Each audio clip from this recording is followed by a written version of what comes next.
Précédemment, dans Le mystère de la matière.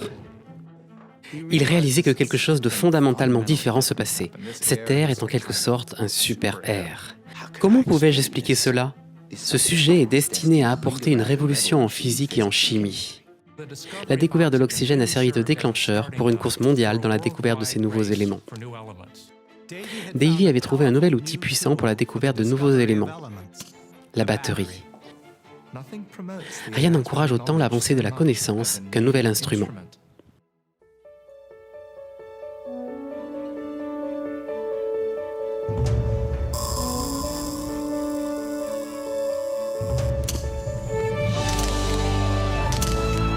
Eh bien, chers amis,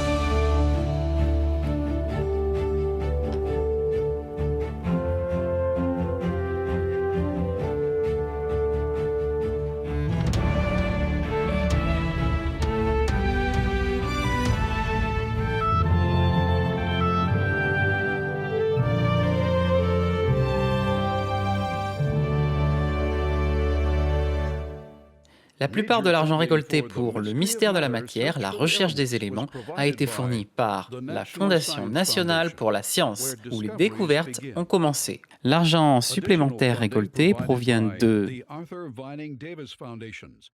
dédié à renforcer le futur de l'Amérique au moyen de l'éducation et de ce qui suit.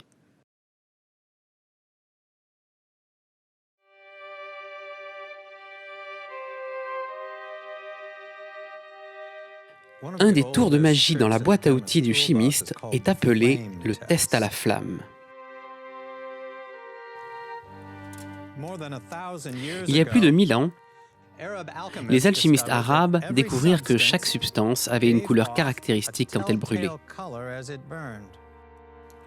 Mais à mesure que le nombre d'éléments augmentait, le test était de moins en moins utile, parce que certains éléments avaient des couleurs tellement similaires qu'il était difficile de les différencier. Un jour, en 1859, un chimiste allemand nommé Robert Bunsen décrivit ce problème à son ami physicien Gustav Kirchhoff. Quelques jours plus tard, Kirchhoff vint au laboratoire de Bunsen avec un appareil constitué de 2 lunettes, une boîte en bois et un prisme. Ils se servirent de la dernière invention de Bunsen, le bec Bunsen, pour chauffer leurs échantillons. La lumière de l'élément qui était en train de brûler passait à travers le tube de la lunette pour arriver au prisme. Ce dernier séparait la lumière en un spectre de couleurs. Ce qu'ils découvrirent quand ils regardèrent à travers l'oculaire était une révélation. Vous voyez une multitude de lignes brillantes et nettes avec une longueur d'onde très spécifique chacune. Et cette disposition des lignes est différente pour chacun des éléments. C'est comme si chacun des éléments avait son propre code barre. C'est une unique façon de dire « c'est cet élément et pas un autre ».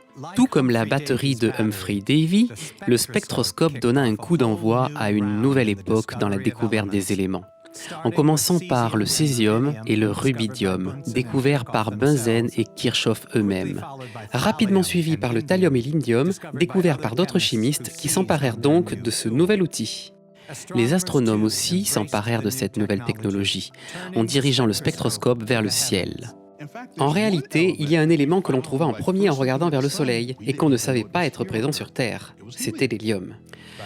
D'ici le milieu du 19e siècle, il y avait eu une explosion du nombre de nouveaux éléments trouvés, et c'était passionnant, mais cela mena aussi à une sorte de belle pagaille. Il ne semblait pas y avoir d'ordre ni de raison à cela. La chimie ressemblait à un jardin abandonné, une jungle d'informations déconcertantes.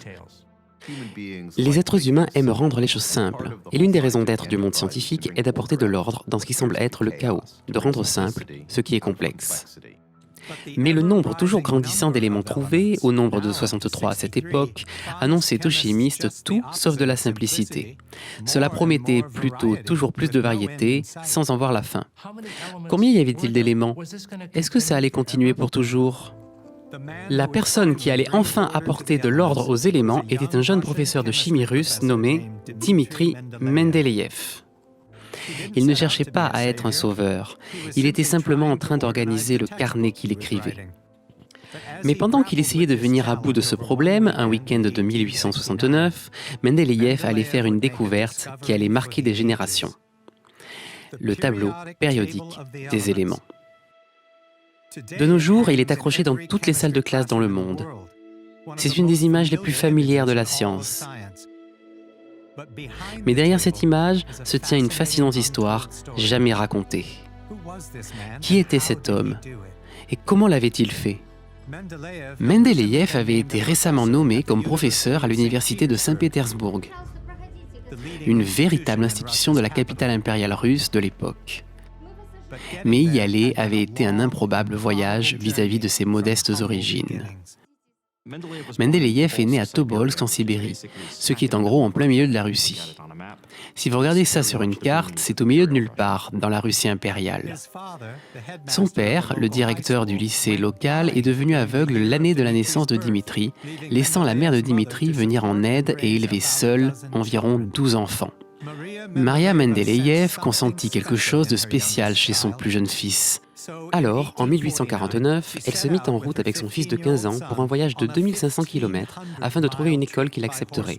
Son moyen de transport est un traîneau tiré par un cheval.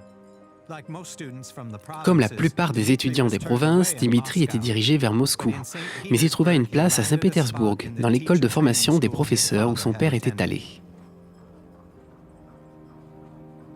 Épuisée par le voyage, Maria décéda quelques mois plus tard. Elle m'a amené hors de la Sibérie et a sacrifié le reste de son argent, sa vie, pour que je reçoive une éducation. J'ai appris d'elle que c'est grâce au travail, et non pas par les mots, que nous devons chercher les vérités divines et scientifiques. La vérité scientifique était hors de portée de n'importe quel jeune étudiant chimiste au milieu des années 1800. Il y avait de profonds désaccords dans le domaine à propos des concepts les plus basiques, particulièrement au niveau du poids atomique des éléments. La plupart des chimistes pensaient que chaque élément avait sa seule sorte d'atome, et depuis le début du XVIIIe siècle, ils étaient en train de travailler pour déterminer le poids de chaque élément. C'est une façon de savoir comment distinguer un élément d'un autre. C'était déterminant de comprendre quel était le poids atomique correct de chacun des éléments. Tout le monde était d'accord pour dire que l'hydrogène, l'élément le plus léger, devait être associé à un poids de 1, et que les éléments plus lourds auraient proportionnellement des poids plus importants. C'est là où l'accord entre scientifiques se terminait. Est-ce que le carbone pesait 6 ou 12? Est-ce qu'il pesait 4? Ça dépendait à qui vous parliez et à quel moment vous leur parliez. À la fin des années 1850, les gens étaient incroyablement embrouillés. C'était une situation insupportable. Il fallait faire quelque chose. Espérant remettre de l'ordre à tout ça, les chimistes organisèrent leur première rencontre internationale, tenue à Karlsruhe, en Allemagne, en 1860. Mendeleïev, étant un jeune étudiant entreprenant, va à cette rencontre et entend un discours très important d'un chimiste italien, Stanislao Cannizzaro. Cannizzaro présenta un exemple convaincant concernant un nouveau système uniforme de poids atomiques. Je me rappelle encore l'impression de puissance que Cannizzaro m'a faite. Il semblait prôner la vérité elle-même. Après cette rencontre, quelque chose de stupéfiant commence à se passer. Quelques années après le congrès, vous commencez à voir différentes tentatives d'organiser les éléments, qui sont toutes basées sur les poids relatifs évoqués à Karlsruhe. Un géologue français ordonna les éléments connus en une spirale enroulée autour de l'extérieur d'un cylindre, à la façon des rayures sur une enseigne de barbier. Il trouva que les éléments avec des propriétés similaires tendaient à s'organiser en colonnes. Un chimiste anglais arrangea les éléments en fonction de leur poids atomique dans des rangées de 7 et trouva que leurs propriétés se répétaient comme des notes de musique séparées d'un octet. D'ici la fin des années 1860, 5 scientifiques européens différents avaient une petite idée d'un ordre caché parmi les éléments. Mais personne n'était capable de véritablement résoudre ce puzzle. Les choses en étaient à ce stade quand Mendeleïev obtint finalement un poste de professeur à l'université de Saint-Pétersbourg. Une de ses responsabilités dans son nouveau travail était d'enseigner les rudiments de la chimie. Il doit enseigner à cette classe de plusieurs centaines d'étudiants et il doit leur donner un manuel scolaire. Il n'y a aucun manuel d'université en langue russe à jour de disponible pour ses étudiants. En conséquence, Mendeleïev entreprit d'écrire le sien. Les principes de la chimie en 2 volumes. Il acheva le premier volume en 1868 et, le 14 février 1869, il envoya à son éditeur les 2 premiers chapitres du volume 2. Il était pressé de le terminer parce qu'il était en train de lutter pour joindre les deux bouts. Il n'a pas encore touché d'argent du manuel parce qu'il n'a pas terminé son écriture. Il doit nourrir sa famille et leur permettre de s'habiller. Il a une femme et 2 enfants à ce moment-là. Alors, il cherche constamment à gagner davantage d'argent. Pour gagner un peu plus d'argent, Mendeleïev prévit de prendre le lundi comme jour de repos pour être consultant pour une entreprise de fabrication de fromage. Mais il avait une idée en tête. Son éditeur attendait le prochain chapitre de son manuel 2 semaines plus tard et il ne s'était toujours pas décidé à organiser le reste de son livre. Dans la plupart de son premier volume, Mendeleïev avait parlé en détail de quelques-uns des éléments ordinaires comme l'hydrogène et l'oxygène. Vous apprenez beaucoup en chimie, mais le rythme est lent. Le volume 1 ne contient que 8 éléments, parmi les 63 qui étaient connus à l'époque. Quand il s'agit d'écrire le second volume de son manuel, Mendeleïev se rendit compte qu'il valait mieux qu'il trouve un principe d'organisation des éléments plutôt rapidement, parce qu'il devait parler des 55 autres éléments. À partir du moment où j'ai entrepris d'écrire un livre, appelé « Les principes de la chimie », j'ai senti que je devais établir un système de classification des éléments. Un système qui n'était pas basé sur le hasard ou des suppositions, mais sur une sorte de principe. Le problème le préoccupa tout le week-end. Il est en train d'essayer de trouver un moyen d'utiliser autant de pages que dans son premier volume pour parler d'une 50aine d'éléments en plus. Il ne pouvait pas développer autant, même si c'était utile. Mendeleïev s'était déjà confronté à l'idée de se concentrer sur des familles entières d'éléments plutôt que de les traiter individuellement. Les chimistes savaient depuis longtemps que certains éléments se ressemblaient, tout comme se ressemblent les membres d'une famille. Vous pouviez dire que les gens étaient liés les uns aux autres parce qu'ils avaient le même type de visage. Ils ont le même nez, ils ont la même couleur au niveau des yeux, il y a quelque chose en commun et cela est très semblable concernant les familles d'éléments chimiques.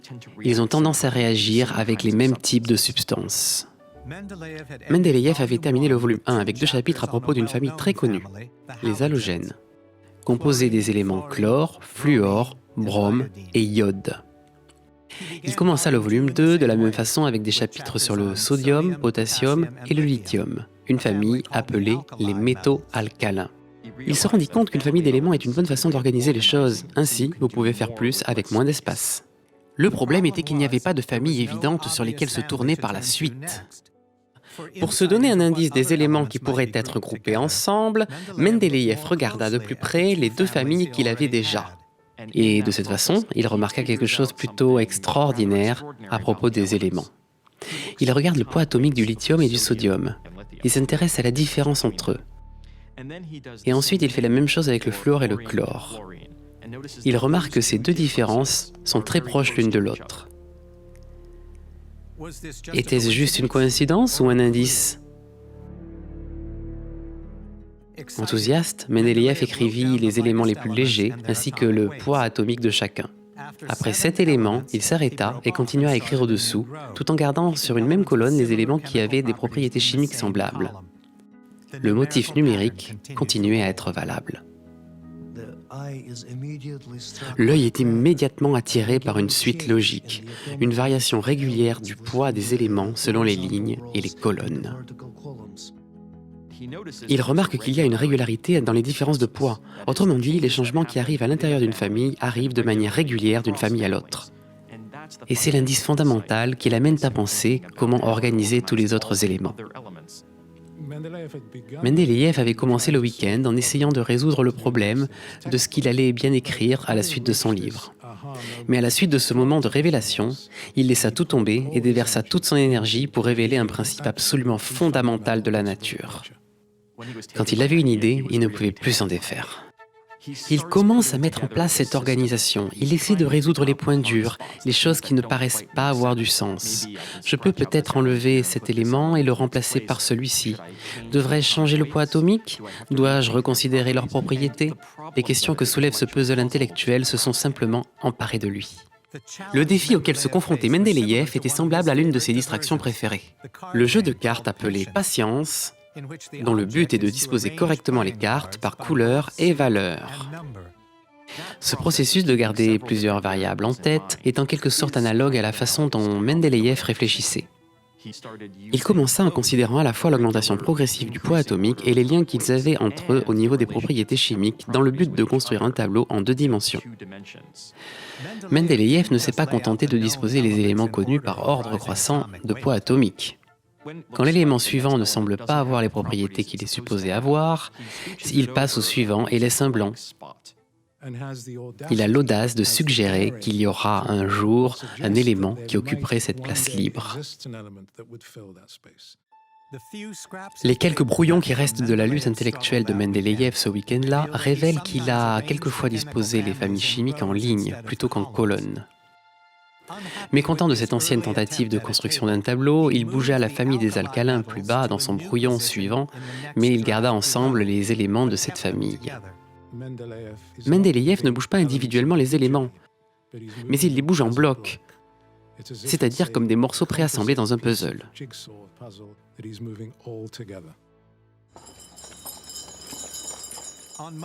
Le lundi matin, quelqu'un arriva pour amener Mendeleïev à la gare en traîneau dans le but de rejoindre l'entreprise de fabrication de fromage. Il était très impliqué dans la constitution de son tableau, mais était toujours en train de lutter pour que tous les morceaux rentrent au bon endroit. Nous savons cela car un des morceaux de papier qui a survécu au temps est une lettre distribuée ce matin-là concernant des aménagements vis-à-vis de l'entreprise de fromage. Et au dos de cette lettre, qui porte encore la tâche faite par une tasse, Mendeleïev a esquissé quelques symboles et a mené quelques calculs simples. Il s'intéresse aux différences de poids atomiques. Ainsi, il était toujours en train de travailler sur le sujet, même après s'y être confronté pendant tout le week-end.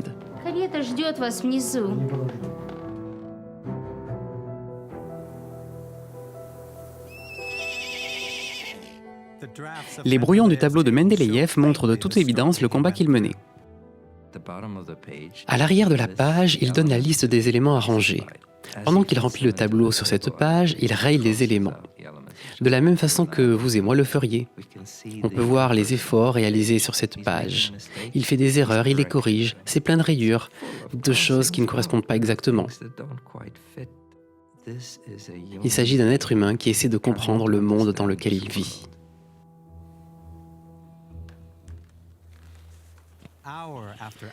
Heure après heure, Mendeleïev resta travailler sur son tableau, ratant les trains les uns après les autres.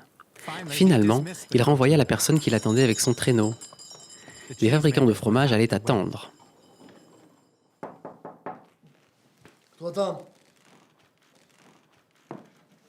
Alexandre Alexeev приехал. Dans l'après-midi, un invité le trouva bouleversé, incapable de saisir l'ordre des éléments qu'il savait exister, mais qui restaient hors de portée. Plus tard dans la journée, Mendeleïev fit un choix qui allait fixer sa pensée. Les éléments impliqués dans ce problème étaient l'iode et le tellure. L'iode est un peu plus léger que le tellure, alors il devrait être rangé en premier. Mais Mendeleïev regarde cela et dit « Ok, si je mets l'iode en premier, il est dans la mauvaise famille. L'iode est un halogène, la famille rangée dans la ligne juste au-dessous. » S'il se borne à cette règle du poids atomique, il sortirait un élément d'une famille dont il appartenait de manière évidente. Ainsi, il décide de déplacer en premier l'élément le plus lourd, le tellure. Cela le préoccupait toujours de placer l'iode après le tellure, alors que l'iode était plus léger. Cela met un terme à l'ordre des éléments par poids atomique, mais cela conserve les ressemblances dans les familles, ce qui est plus important que l'accroissement du poids atomique seul. Avec ce principe établi, Mendeleïev fonça vers la fin de son tableau. Plus il passait de temps à travailler dessus, et plus le tableau avait de sens.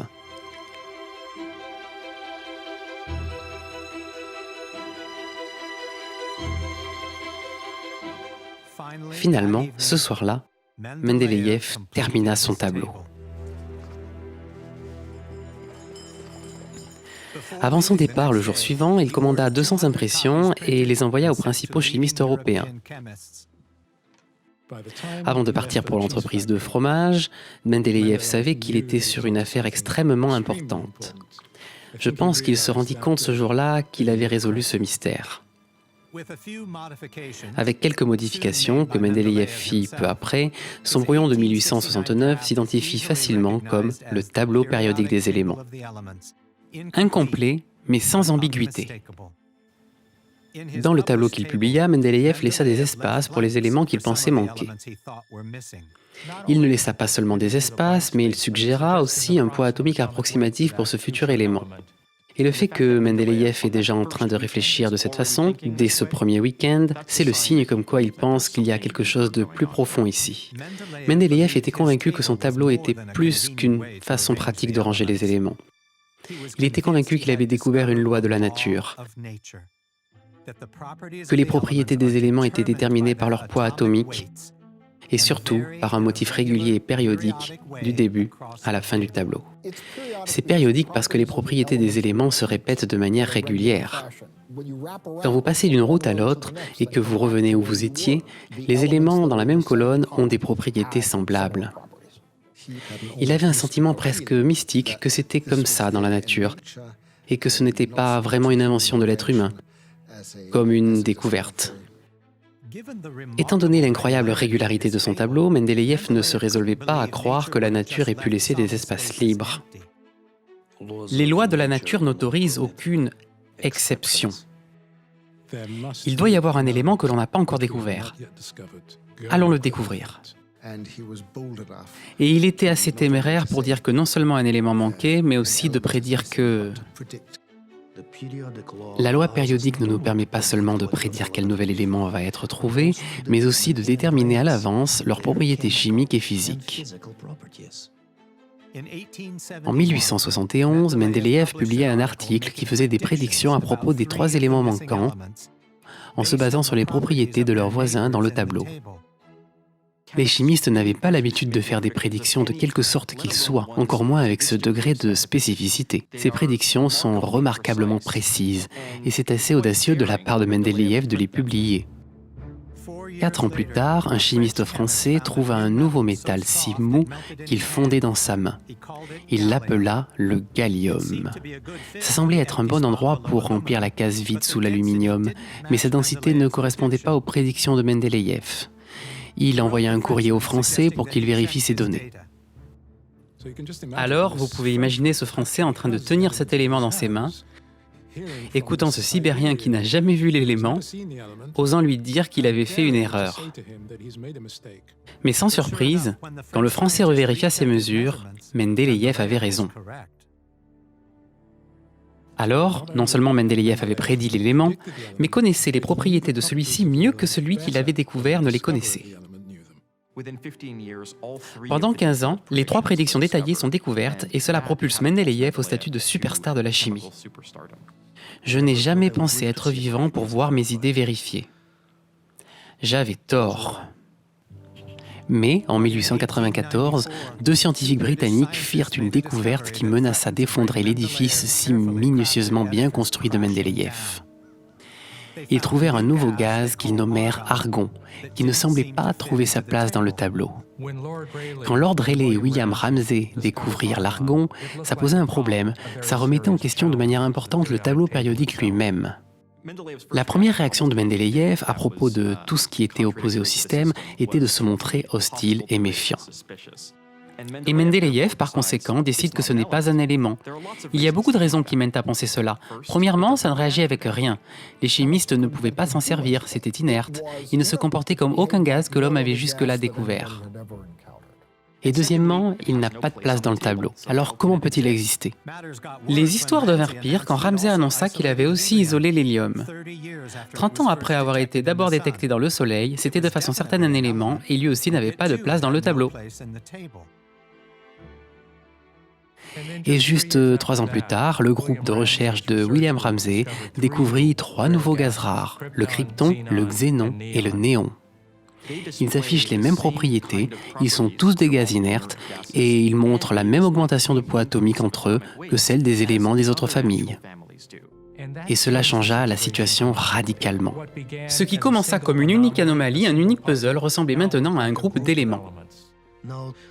Maintenant, nous pouvons voir que l'hélium, le néon, l'argon, le krypton et le xénon sont aussi étroitement liés entre eux que les autres éléments le sont dans n'importe quel autre groupe. Et ainsi, Mendeleïev fait la plus grande révision du système qu'il n'a jamais faite. Il rajoute une nouvelle colonne, et c'est la famille des gaz nobles. Mon système périodique n'en est aucun cas blessé par ces découvertes. En fait, elles le confirment, et le renforce. Ça se révéla être une justification du système périodique. Cette découverte n'en était rendue que plus importante. Le tableau de Mendeleïev apporta enfin de l'ordre à ce jardin indiscipliné de la chimie. Après Mendeleïev, on pouvait voir que chaque élément avait une place. C'était un imposant motif qui fonctionnait. La chimie n'était pas juste une chose après une autre, des substances au hasard que l'on déterrait de la terre. Elles sont reliées les unes aux autres d'une façon riche et complexe. Nous sommes à l'aube d'une nouvelle ère en chimie, en s'approchant d'une nouvelle compréhension de la nature des éléments, encore mystérieuse à ce jour.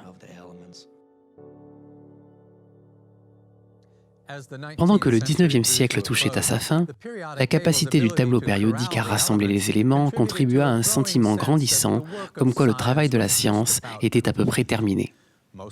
La plupart des briques de la nature avaient été trouvées, mesurées et listées. Les chimistes étaient d'accord pour dire que ces éléments avaient été et seraient toujours les mêmes, à jamais fixés, immuables. Tout ce qui restait à faire était de remplir les quelques espaces vides restants. Ou c'est ce qui paraissait. En fait, leur sentiment de satisfaction excessif était sur le point de voler en éclats par quelque chose et quelqu'un complètement inattendu. Elle était la révolutionnaire la plus improbable. Une étudiante diplômée en Pologne, une femme qui avait quitté son pays pour assouvir sa passion pour le monde de la science à Paris. En à peine 4 ans, ces découvertes ont transformé notre compréhension de la matière et l'ont élevée au rang de femme la plus célèbre au monde. Elle travaillait sur quelque chose qui était assez obscur et le transforma en grand succès. De nouveaux éléments, de nouvelles propriétés et une toute nouvelle façon de voir le monde. Le monde allait la connaître sous le nom de Marie Curie, mais son nom de naissance était Maria Sklodowska. Elle naquit dans une famille patriote polonaise à une époque où Varsovie était sous domination russe. La Pologne avait été rayée de la carte. Il était interdit aux habitants de parler leur propre langue ou de raconter leur propre histoire. Mais la famille de Marie brava secrètement l'interdit du tsar. Elle parlait polonais à la maison et récitait des poésies patriotiques pour préserver leur héritage polonais. Marie avait pris l'habitude de cracher au pied d'un obélisque érigé en honneur des Russes qui se trouvait sur le chemin de son école. Ainsi, vous pouvez voir que Marie a pris tôt à être une combattante et une résistante. Marie, étant la fille de 2 professeurs, elle excellait en sciences et en mathématiques.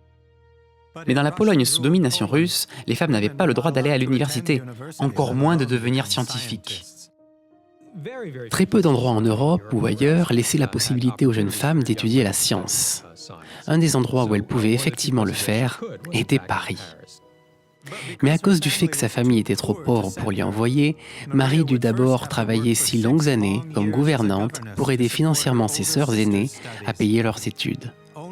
Seulement à 24 ans, eut-elle enfin une opportunité. Elle attendait son tour et n'abandonnait pas. Quand ce le fut, elle sauta sur l'occasion.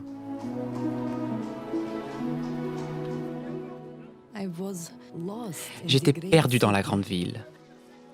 Mais le sentiment de vivre là-bas seule, en étant autonome, ne m'a pas du tout oppressée. J'avais longtemps attendu cette opportunité. Paris, dans les années 1890, ne ressemblait à aucun autre endroit au monde. Une vitrine vivante pour les splendeurs de la science et de la technologie. La ville se vantait de telles merveilles comme les tramways électriques ou encore les standards téléphoniques. Dans les laboratoires de Louis Pasteur, les scientifiques venaient à bout de maladies qui avaient gangréné l'humanité pendant des siècles. Les frères Lumière agitaient les foules avec leurs nouvelles inventions, des images qui bougeaient vraiment. Et s'élevant au-dessus de tout ça, la Tour Eiffel, flambant neuve, qui allait rester la plus grande structure du monde pendant presque 50 ans. C'était Paris, une sorte de capitale mondiale intellectuelle, technologique et artistique. C'est l'endroit où l'ère moderne est née. Elle ressentait ce sentiment précieux de liberté, elle pouvait dire ce qu'elle voulait, aller où elle le voulait. Elle profitait de tout et adorait. Tout ce que je voyais et apprenais était un régal pour moi. J'avais seulement un regret. Les jours étaient trop courts et passaient trop vite. En prenant la forme française de son prénom, Marie, elle s'inscrivit à la prestigieuse Université de la Sorbonne à Paris, où elle put étudier aux côtés des piliers de la science française. L'un d'entre eux était Gabriel Lippmann, un futur gagnant du prix Nobel. Un autre était Henri Poincaré, un des mathématiciens principaux du XIXe siècle. Un des professeurs de maths de Marie était un alpiniste, un autre était un aviateur. C'étaient des gens incroyables, des scientifiques qui avaient des vies palpitantes. Un nouveau monde s'était ouvert à moi. Le monde de la science, que je pouvais enfin découvrir en toute liberté. Marie termina première de sa promotion en physique et grâce à l'aide du professeur Lippmann, elle reçut une bourse pour faire des recherches sur le magnétisme. Un ami lui suggéra de contacter un physicien français qui avait étudié le sujet et qui aurait peut-être de la place pour l'accueillir dans son laboratoire. Cette rencontre allait changer sa vie. Pierre Curie me paraissait très jeune, même s'il avait 35 ans à l'époque. Je pense que ce fut plutôt électrique depuis le début. Je vous remercie de tout mon cœur pour votre photographie. Je l'ai montrée à mon frère Jacques. Est-ce que j'avais tort de le faire? Il vous trouve très jolie, mais il a aussi dit « Elle a une apparence très particulière, même un peu obstinée ». Pierre Curie était un excellent chercheur, mais il n'avait jamais pris la peine de terminer sa thèse et se contentait d'enseigner à l'université industrielle. Il était réservé, modeste et timide. C'était quelqu'un de très différent. Il avait fait ses études à domicile, lui et son frère Jacques, grâce à leur père, extrémiste en politique. Dans une photographie de famille, vous le voyez avec son frère. Sa tête s'appuie sur sa main. C'est une attitude pensive, comme s'il était en train d'avoir une vision profonde. Pierre était un homme de pensée et pas un homme d'action. Mais il était galvanisé par cette jeune femme et lui courut après comme s'il n'avait rien d'autre dans sa vie. Ça pourrait être quelque chose de merveilleux si nous pouvions passer nos vies l'un auprès de l'autre, fidèles à nos rêves en science, où chaque découverte, aussi petite soit-elle, perdure. Marie fit face à un dilemme quand Pierre la demanda en mariage. Elle avait prévu de recevoir une éducation de premier choix à Paris et de revenir ensuite dans son pays bien-aimé pour enseigner et s'occuper de son père qui devenait âgé. Sa mère mourut tôt de la tuberculose et il s'attendait à ce que Marie revienne. Maintenant, ce jeune homme ardent lui offrait une vie excitante, une vie de scientifique. Prendre cette décision signifiait abandonner ma famille et mon pays. Marie eut tous ses sentiments de responsabilité pour son père, pour sa famille et ensuite pour la Pologne en plus de ça. Finalement, leur dévouement réciproque et envers la science vainquirent la résistance de Marie. Elle écrivit à un de ses amis « Le destin nous a rassemblés et nous ne supportons pas d'être séparés ». Les jeunes mariés partirent pour une lune de miel à vélo après une cérémonie de mariage toute simple en 1895. En 1897, même en ayant une petite fille dont prendre soin, Marie aspira à obtenir ce qu'aucune autre femme n'avait jamais reçu en France, un doctorat en physique. À l'époque, le monde était en effervescence et s'enthousiasmait d'une nouvelle découverte, des rayons mystérieux qui avaient le pouvoir de voir à travers des objets solides.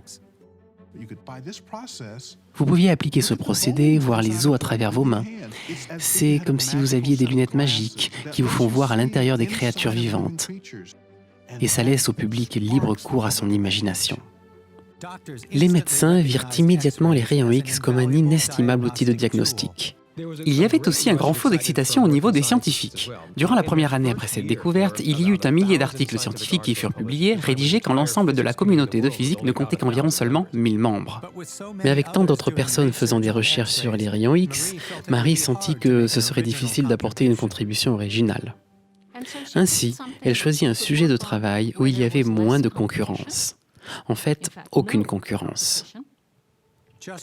Juste une année plus tôt, un physicien français nommé Henri Becquerel avait découvert un type de rayon différent libéré par l'élément uranium.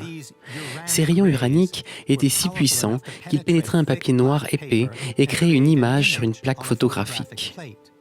Mais les images étaient loin d'être aussi frappantes que celles créées par les rayons X, et elles ne semblaient pas avoir de valeur pratique. Ainsi, après avoir écrit quelques publications sur cette curiosité scientifique, Becquerel abandonna le sujet, pensant qu'il en avait fait le tour. Marie, quant à elle, pensa que c'était un incroyable sujet sur lequel travailler, tout particulièrement en tant que doctorante. Le sujet était très intéressant pour moi, parce que c'était entièrement nouveau. Peu de choses avaient été écrites dessus. Il y avait une autre raison pour laquelle les rayons uraniques de Becquerel plurent à Marie. Elle avait repéré un indice qui pourrait en révéler davantage sur eux. Comme vous pouvez le voir, l'air est normalement un faible conducteur d'électricité. Le courant ne peut pas sauter ce fossé. Ainsi, l'ampoule ne s'allume pas. Mais Becquerel s'était rendu compte que les rayons uraniques avaient le pouvoir mystérieux de charger l'air autour d'eux, permettant à l'électricité de passer partiellement au-dessus du fossé.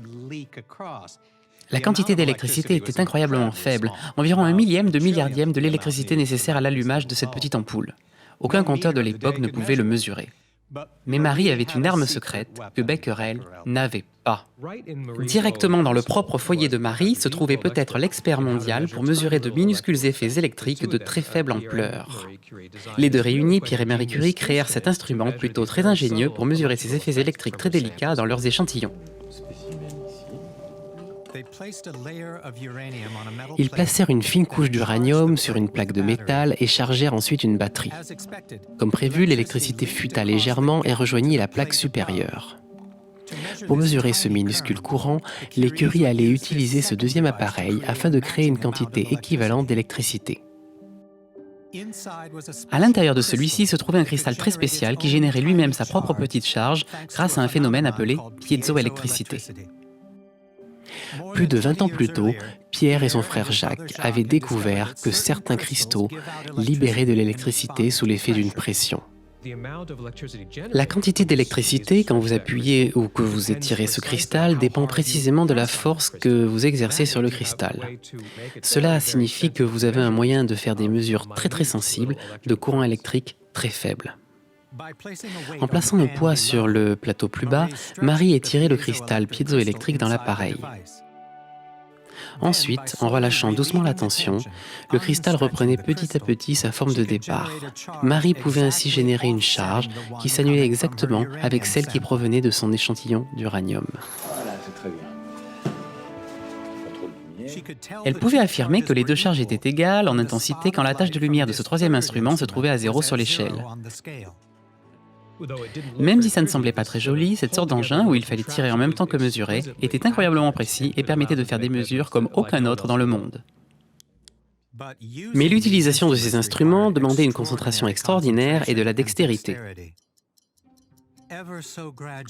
Marie relâchait très progressivement la tension sur le cristal pendant qu'elle regardait attentivement la tâche de lumière pour garder les deux charges équilibrées. Elle mesurait le temps que cela prenait pour retirer entièrement le poids hors du plateau. Plus elle retirait rapidement le poids, plus l'activité de son échantillon était importante. Voilà pourquoi, quand vous voyez des photos de Marie Curie avec cette expérience, on la voit assise avec un chronomètre.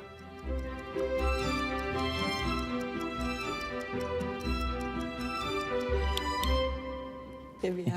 Oh, la petite étudiante. C'est très bien. C'est encore.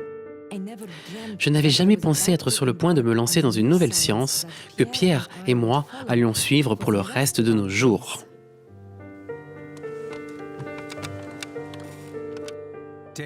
Jour après jour, travaillant dans un débarras exigu et non chauffé, Marie effectua ses mesures minutieusement. Elle compila des données sur l'uranium et continua en testant les autres éléments connus pour voir si un d'eux pouvait aussi électrifier l'air. Elle ne s'attendait pas à faire une quelconque découverte bouleversante. Elle pensait qu'elle faisait un travail appliqué sur un groupe entier d'éléments et qu'elle mesurait leur pouvoir. C'est exactement ce que vous attendriez d'une thèse d'un doctorant sérieux. Et pendant longtemps, les résultats furent sans intérêt. Aucun autre élément ne montrait cette étrange propriété. Les choses se déroulèrent de manière routinière jusqu'à un jour de février 1898. Et c'est ce jour-là que tout changea. Pierre, viens voir.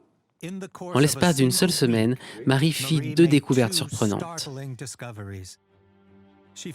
Elle trouva que l'élément thorium pouvait aussi rendre l'air plus conducteur. C'était le premier vrai signe que ce phénomène n'était pas propre à l'uranium. C'était peut-être une propriété de la matière et pas simplement une curiosité provenant d'un élément en particulier. Il était nécessaire de trouver un nouveau terme pour définir cette nouvelle propriété de la matière. Je propose le terme de radioactivité. La prochaine surprise eut lieu quand Marie testa la pechblende, le minerai brut duquel est extrait l'uranium. Quelque chose était complètement faux. La pechblende semblait être 4 fois plus radioactive que l'uranium lui-même. Quand je trouve moi-même un résultat comme ça en tant que scientifique, ma première réaction est « j'ai fait une erreur » ou « la machine ne fonctionne pas ».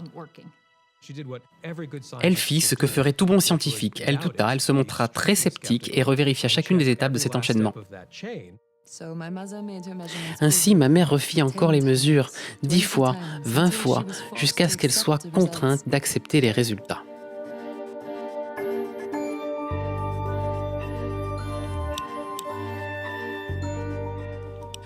Avec le temps, les Curie réalisèrent qu'il n'y avait pas d'erreur.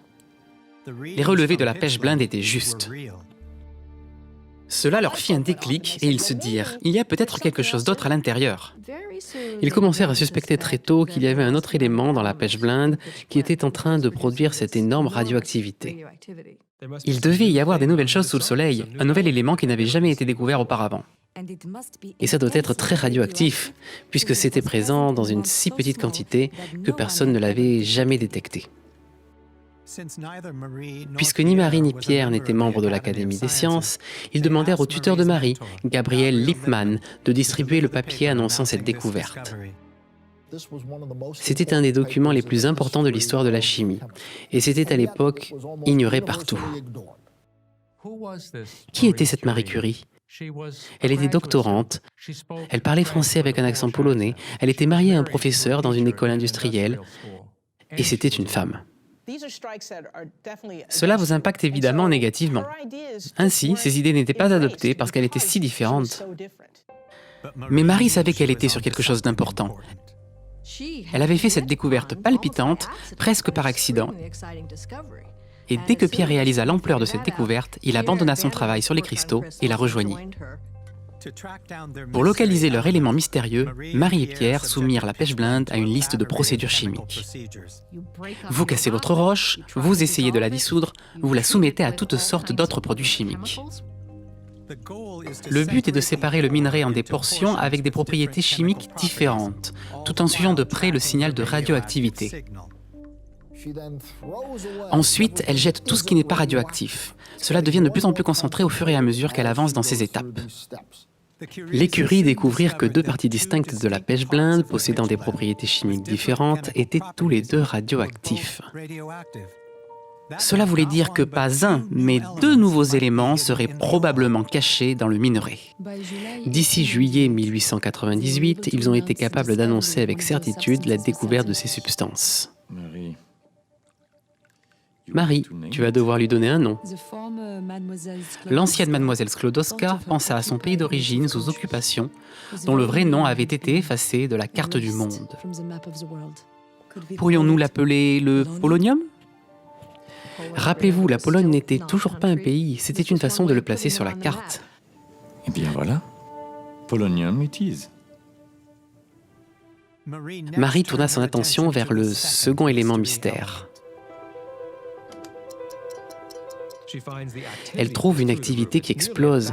C'est presque 1000 fois plus actif que l'échantillon d'uranium ne l'était. L'échantillon de polonium n'était pas assez pur pour mener à un unique spectre propre. Est-ce que ce nouvel élément puissant allait réussir le test ? En 1900, la spectroscopie était souvent considérée comme une référence pour identifier les matériaux avec lesquels vous travaillez. Et si Marie Curie voulait se faire entendre sur le fait qu'elle avait trouvé un tout nouvel élément, elle devait s'accorder avec les autres chimistes.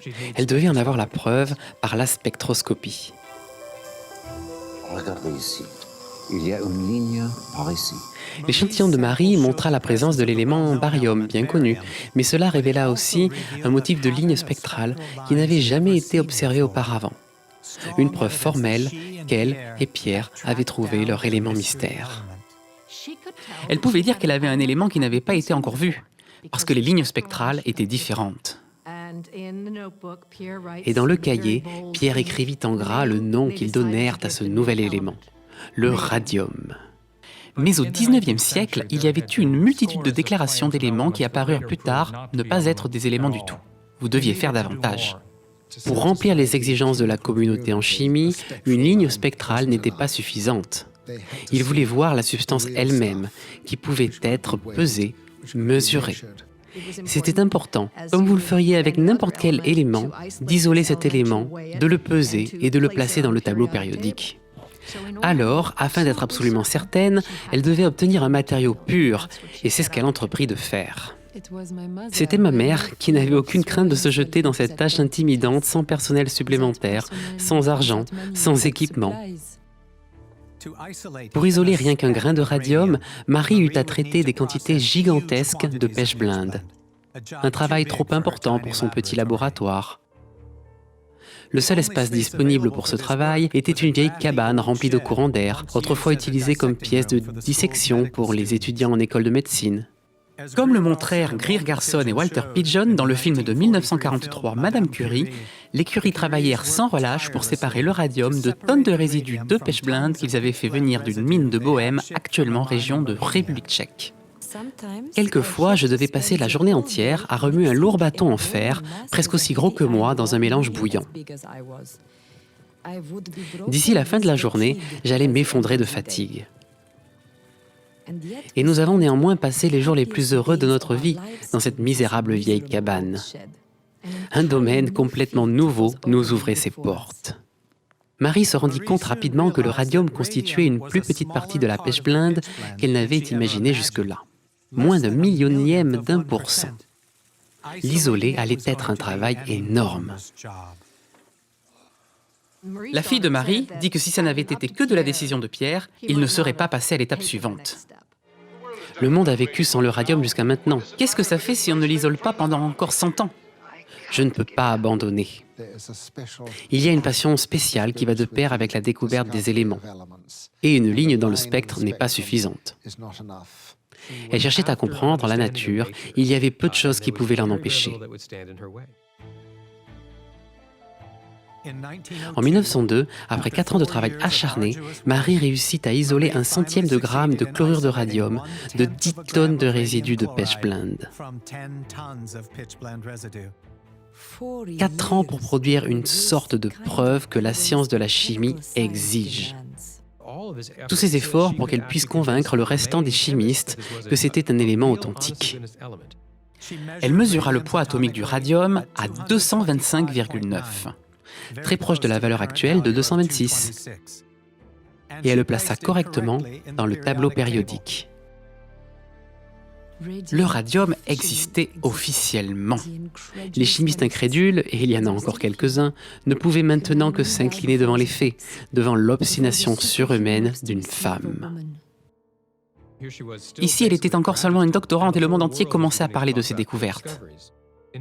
En l'espace de 4 ans, elle a maintenant découvert 2 nouveaux éléments.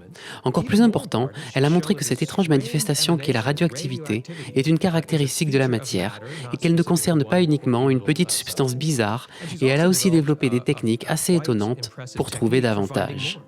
C'était le début de l'ère où les éléments étaient identifiés par leur potentiel radioactif. La même technique allait bientôt être utilisée par d'autres personnes afin d'identifier de nouveaux éléments radioactifs.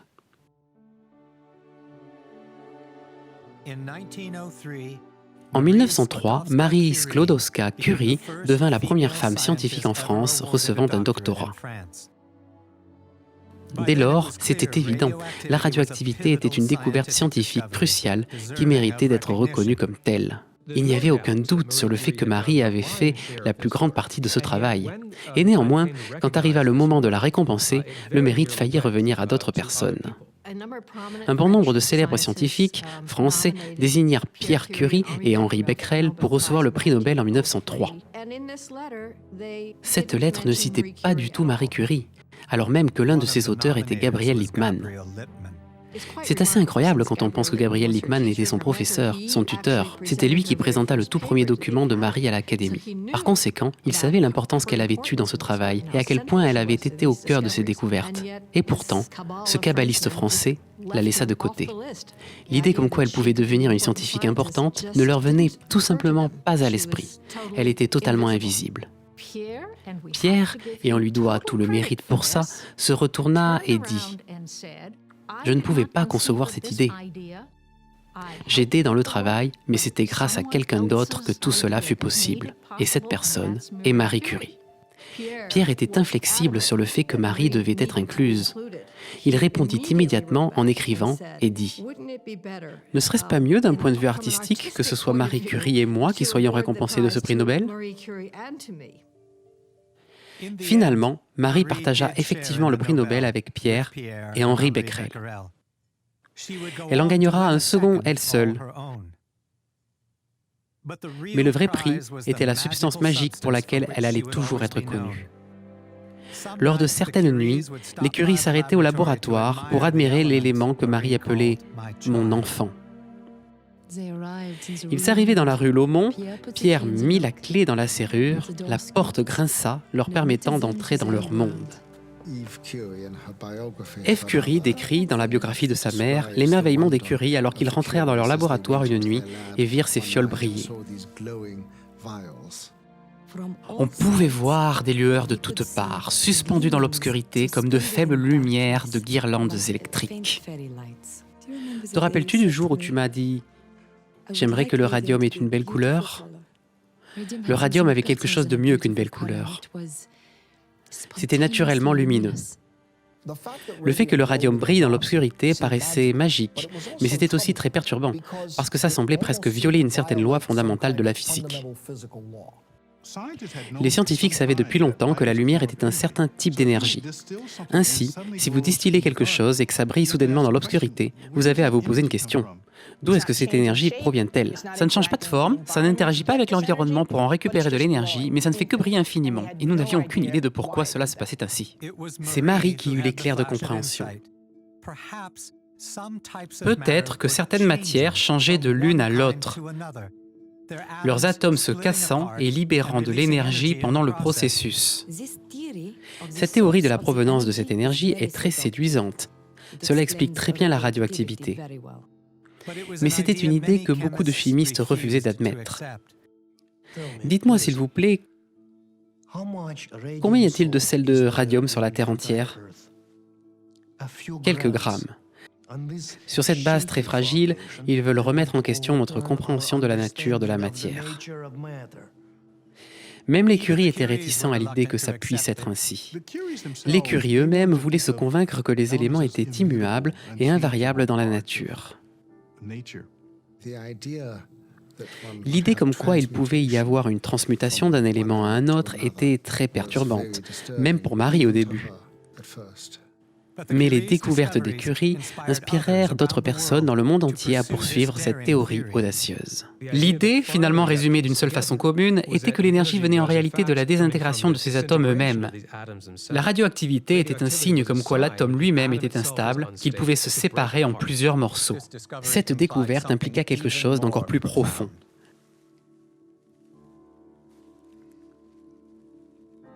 Jusqu'alors, la plupart des scientifiques croyaient que les atomes étaient les plus petites unités de la matière, des masses solides impossibles à casser. Mais si la radioactivité correspondait à la désintégration des atomes, il devait y avoir d'encore plus petits morceaux à l'intérieur qui attendaient d'être découverts. Grâce à cette expatriée polonaise, cette doctorante, cette jeune mère, les scientifiques qui espéraient résoudre le mystère de la matière avaient maintenant une nouvelle question urgente à laquelle répondre. Qu'y a-t-il à l'intérieur d'un atome ? Dans le prochain épisode, il y a une quantité fondamentale dans l'atome qui augmente à intervalles réguliers quand on passe d'un élément au suivant. Je pense qu'il a dû être étonné. Phil, les Allemands ont divisé l'atome d'uranium. Cyborg trouva comment le transformer en un nouvel élément, le plutonium. Peu importe ce que vous faites avec le reste de votre vie, rien ne sera plus important que le travail mené sur ce projet. Il changera le monde.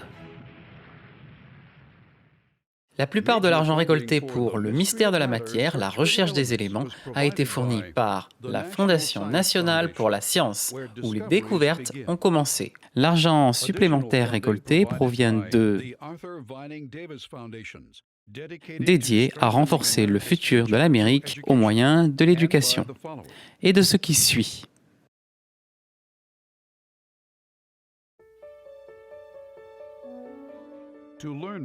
Pour apprendre davantage sur la recherche des éléments et regarder des vidéos bonus sur les caractéristiques des scientifiques rencontrés, visitez la page web qui s'inscrit sur l'écran.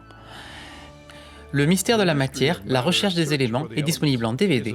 Rendez-vous sur le site internet shoppbs.org ou appelez au 1-800-PLAY-PBS.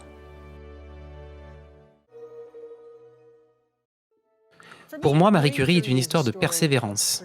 Elle dit juste « Hey, tu n'aimes pas ce que je fais? Je vais juste travailler plus dur et prouver que vous avez tort. » Il y a beaucoup à raconter depuis le début sur elle et sur sa volonté à se tenir à ce qu'elle a prévu. C'est si touchant et magique. Son courage tout au long de sa vie est une inspiration énorme pour tous, mais surtout pour les femmes. Elle était bien entendu une inspiration pour moi. Je suis d'une génération où ce n'était pas encore totalement à la mode d'être scientifique. Et voici une femme qui avait réussi à l'être. Et pas seulement à être une scientifique, mais aussi une mère, un membre d'une communauté. C'est très difficile d'avoir tous ces rôles à la fois. Elle était capable de faire cela et au fur et à mesure que des femmes frappaient à la porte du monde des sciences, elle pouvait se rappeler l'exemple de Marie et se dire « Bien, peut-être que je peux aussi y arriver ». Si vous semblez un peu différent, si vous êtes d'un autre sexe, si vous êtes d'une autre ethnie, il y a beaucoup de barrières à franchir, mais vous faites ce que Marie a fait, c'est-à-dire vous faites profil bas et vous travaillez plus dur. L'héritage de Marie est varié. Elle changea les notions ou les vérités bien ancrées à propos de comment semblait fonctionner le monde, à propos de la constitution de l'univers. Elle remit en cause la notion inébranlable et généralement admise de qui pouvait contribuer en sciences, de qui pouvait faire des sciences.